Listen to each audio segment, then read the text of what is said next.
So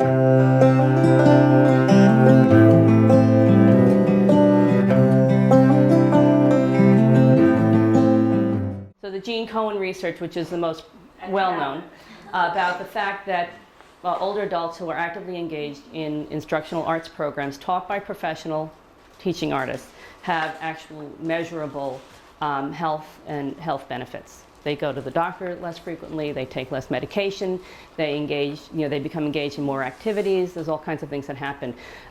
They develop social networks and strengthen social networks because the natural process of aging, as people get older, their spouses die, their children move away, they stop working, their friends die, all these losses begin to pile up. So one of the things that Gene Cohen did, and I don't know if you got this piece, is he developed this social network, not social network, that's the movie, social portfolio, like a financial portfolio where when you're young and active, or relatively young and active, you create opportunities for yourself to create new networks. You look for activities that you can do by yourself, activities that you can do with other people, activities that take high energy, low energy. And so as you age and as the aging process takes its toll in whatever way it takes it, you have new connections and you have ways to continue being actively engaged. So all of this information is beginning actually to take hold. There are a lot of amazing conversations and initiatives happening around the country because the population is aging. So people like me we're aging. My thinking is that the minute you're born, you're aging, so everybody's in this club. Nobody's exempt. We're all moving in the same direction. And older adults are isolated. They are put in institutions, in independent or assisted living facilities. They don't go to the senior center because there are old people there. And I know dozens of people who say, well, my mother won't go there because there are old people, and though she's 85, she's not going to spend her day sitting in a room with a bunch of old people.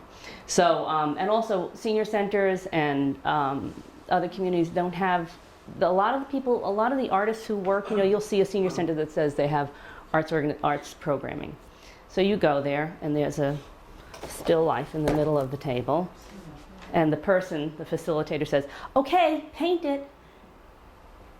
And that's the extent of the instruction. Sharing the work and giving the participants an opportunity to share their work is a major part of the experience for them.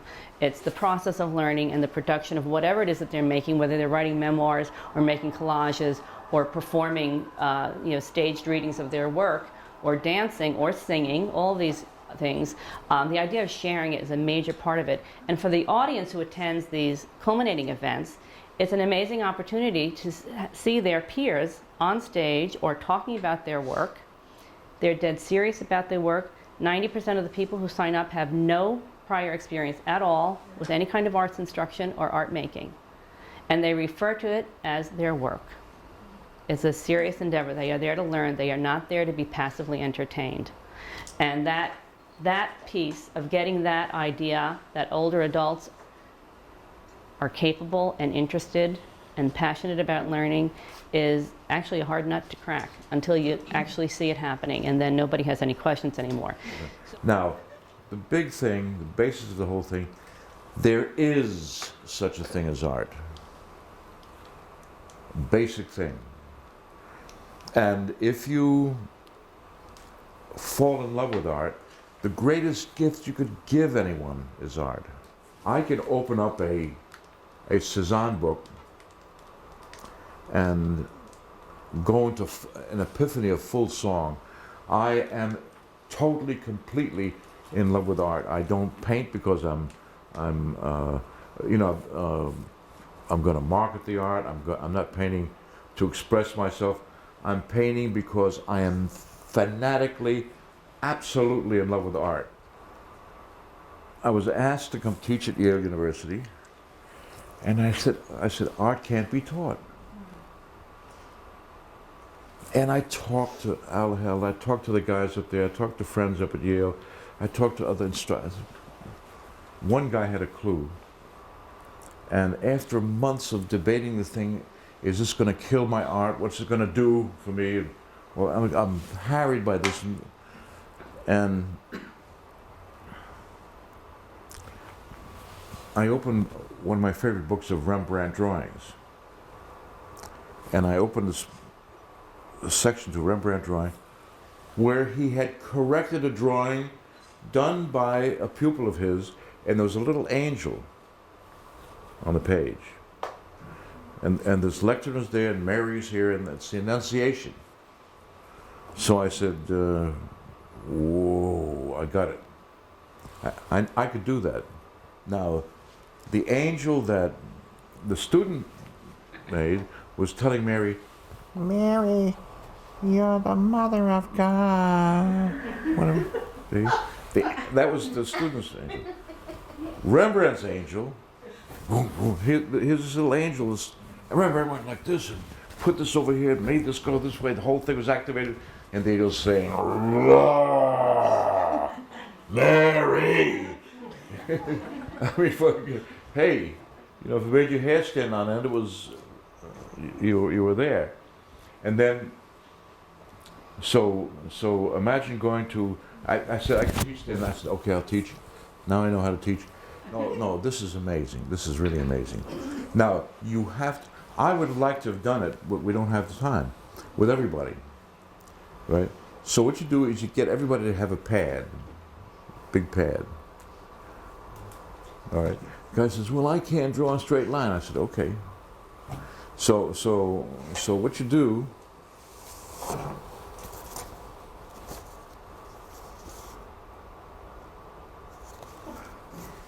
wrong shape. But anyway. Do you want to No.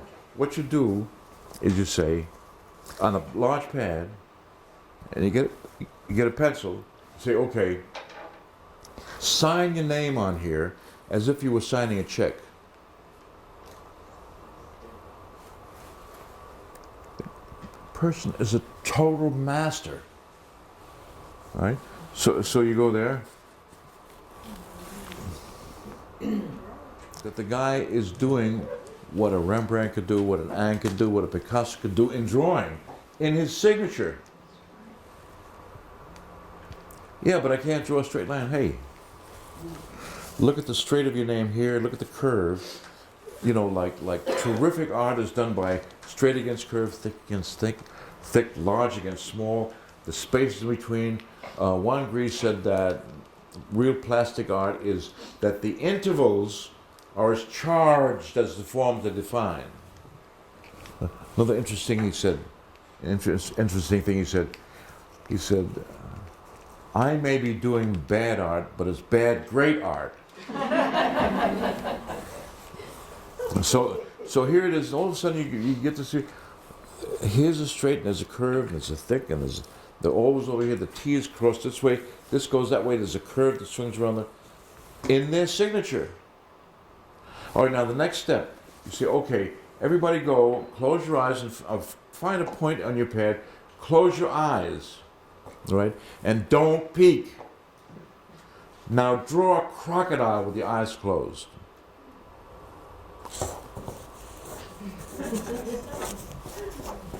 Right? And you hold it up, and here's this really free drawing with a little bit of the residue of his signature, because he's not looking at what he's doing. I said, okay, hey, you did a crocodile, and you hold, like 24, 25 people, you hold, everybody sees a crocodile. Teacher has the class. He said, okay, you're going to paint whatever you want, anything you want to paint. And all the kids go in and start to paint. And she's looking at this very intense little girl, Mary. And she walks up behind Mary. And Mary's like, Mary, what are you doing? She says, I'm painting God. Without looking up, she continues. The teacher says, well, everybody knows nobody knows what God looks like. She says, they will in a minute.